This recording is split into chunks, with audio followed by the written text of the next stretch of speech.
बिहार में होने वाले राज्यसभा चुनाव से पहले कशमकश की स्थिति बन गई है।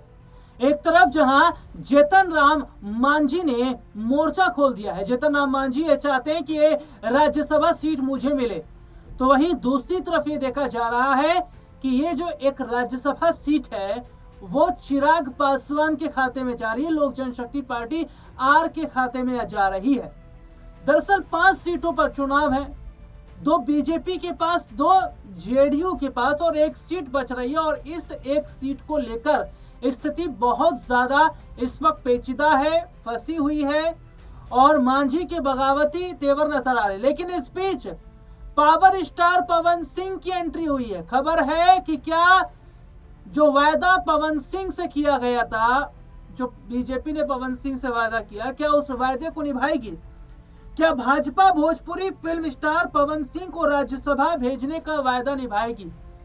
और इस पूरी रिपोर्ट पर आज मैं चर्चा करूंगा और साथ ही ये भी बताऊंगा कि क्या पवन सिंह के लिए वो दिन आ गया। क्योंकि देखिए, पवन सिंह ने बिहार का चुनाव नहीं लड़ा था। हालांकि खबर सामने आ गई थी, खबर पक्की थी कि इस सीट से चुनाव लड़ेंगे और जैसा कि माना भी जा रहा था कि पवन सिंह जो है वो जीत सकते हैं। लेकिन ज्योति सिंह का जो मामला सामने आया, उसकी वजह से पवन सिंह ने अपना नाम पीछे खींच लिया। लेकिन उन्होंने कहा कि मैं बीजेपी का कार्यकर्ता हूं, पार्टी का नेता हूं, जैसा पार्टी कहेगी मैं वैसा काम करूंगा। अब बीजेपी के कहने पर उन्होंने अपना नाम पीछे खींचा। लेकिन उस बीच खबर क्या हुई कि राज्यसभा भेजने की एक बड़ी तैयारी हो रही है। और सुनिएगा, पवन सिंह ने जब 2025 में विधानसभा चुनाव नहीं लड़ा था, उस समय भाजपा सांसद मनोज तिवारी ने कहा था कि पार्टी ने पवन सिंह के लिए कुछ बड़ा सोच रखा है। मनोज तिवारी ने उस समय यह भी कहा था कि वे विधायक नहीं, सांसद बनना चाहते हैं, पार्टी उन्हें सही समय और सही जगह पर लड़ाएगी। अब वह सही समय आ गया है। बिहार में राज्यसभा चुनाव के लिए नामांकन प्रक्रिया 26 फरवरी को शुरू हो रही है। विधानसभा चुनाव में एनडीए की प्रचंड जीत के बाद जब मनोज तिवारी से पूछा गया था कि क्या अब पवन सिंह को राज्यसभा भेजा जाएगा, तो उनका जवाब क्या आता है उसको भी सुनिएगा। इस प्रश्न के जवाब में उन्होंने कहा था उन्हें मौका मिलना ही चाहिए, थोड़ा इंतजार करें, उन्हें बहुत कुछ मिलेगा, बहुत बड़ा मिलेगा। और एक कहावत आपने सुनी है कि सब्र का फल मीठा होता है। तो क्या ये पवन सिंह के लिए यहाँ पर सही जो कहावत है वो यहाँ पर बन रही है? बिहार से राज्यसभा के लिए 5 सीटों का चुनाव होना है। भाजपा के कुल 89 सदस्य हैं। राज्यसभा की 1 सीट के लिए 41 विधायकों के वोट चाहिए। इस लिहाज से उसकी 2 सीटों पर जीत बिल्कुल पक्की है। 1 सीट पर पवन सिंह को उम्मीदवार बनाकर भाजपा अपना पुराना वादा पूरा कर सकती है। 2025 में जब पवन फिर से भाजपा में लौटे थे, तब जाहिर है उन्हें कुछ आश्वासन दिया गया होगा। विधानसभा चुनाव में पवन सिंह भाजपा के स्टार प्रचारक थे। बिहार के विधानसभा चुनाव में हम सभी ने देखा पवन सिंह पार्टी के लिए प्रचार प्रसार कर रहे थे, प्रचार प्रसार करते नजर आए। उन्होंने जो विरोधी हैं उन पर जमकर निशाना साधा। इस बीच देखिए, पवन सिंह ने खेसारी लाल यादव जैसे कुछ कलाकार जो कि आरजेडी की तरफ से खड़े हुए थे उन पर निशाना साधा और भोजपुरी फिल्म इंडस्ट्री यहाँ बढ़ता नजर आया। क्योंकि एक तरफ जहाँ खबर ये सामने आई कि खेसारी लाल यादव ने राजनीति से ही संन्यास ले लिया।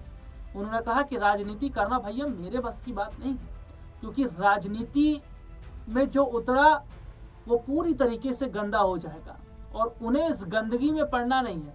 और इन दिनों चल भी रहा है कि खेसारी लाल यादव कभी निरहुआ को कह रहे हैं, तो कभी निरहुआ खेसारी को, कभी पवन खेसारी, कभी खेसारी पवन, इस तरीके की चीजें इन दिनों हो रही हैं।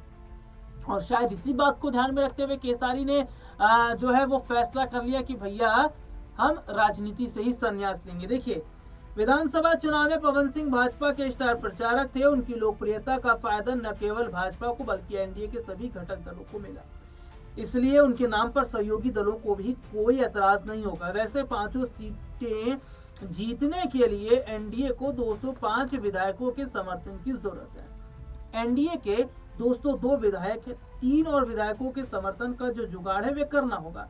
अब सुनिएगा, 2024 के लोकसभा चुनाव में भाजपा ने पवन सिंह को पश्चिम बंगाल के आसनसोल सीट से चुनाव लड़ने का ऑफर दिया था, लेकिन पवन सिंह ने वहां से चुनाव लड़ने से साफ मना कर दिया था। उस वक्त बीजेपी से ही अलग हो गए थे, निर्दलीय उन्होंने काराकाट से जो है फिर चुनावी मैदान में खुद को आजमाया था।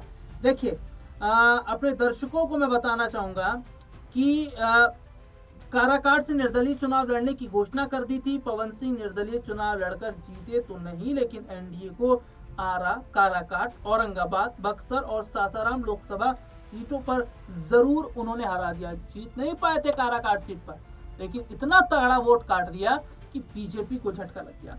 ये सच है कि पवन सिंह के साथ बहुत सारे विवाद भी जुड़े हैं, लेकिन इसके बावजूद उनकी लोकप्रियता का कोई जवाब नहीं। विवाद से परे उनके चाहने वाले उन्हें सिर आंखों पर बैठाते हैं।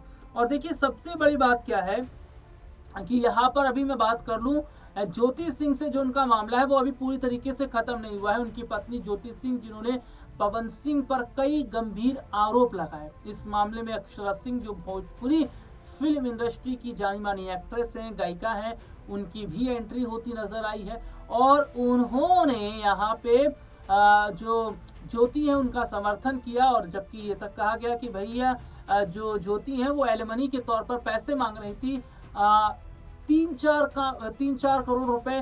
तो इसमें एक्ट्रेस जो अक्षरा सिंह है वे कहती हैं कि 10 करोड़ रुपए भी कम है।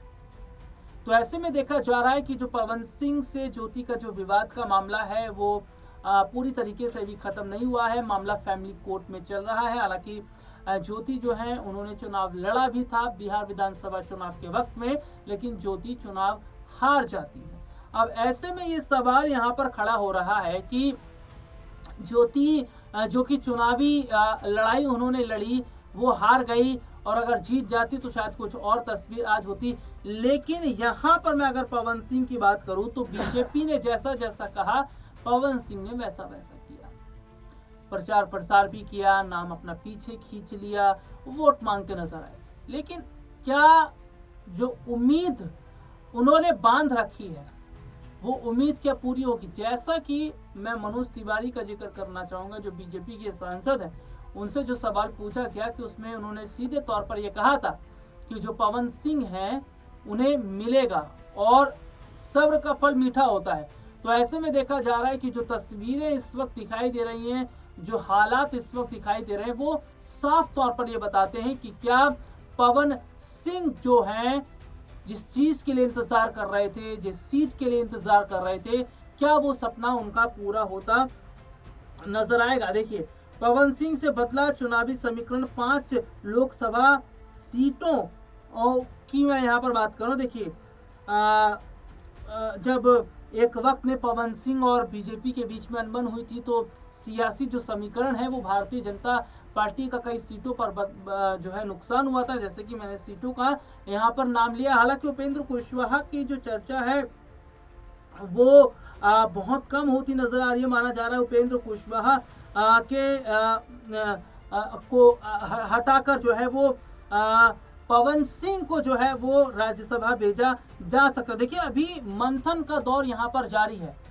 बीजेपी की 2 सीट फिक्स है, 2 सीट फिक्स है जेडीयू की, और 1 सीट पर डामाडोल हो ही रहा है, क्योंकि मांझी जो है वो लगातार बगावत भी कर रहे हैं, पार्टी से अलग होने की भी बात कर रहे हैं, पार्टी को छोड़ने की भी बात कर रहे हैं। लेकिन पवन सिंह क्या राज्यसभा में एंट्री करके अपने विरोधियों को पूरी तरीके से चकित कर देंगे?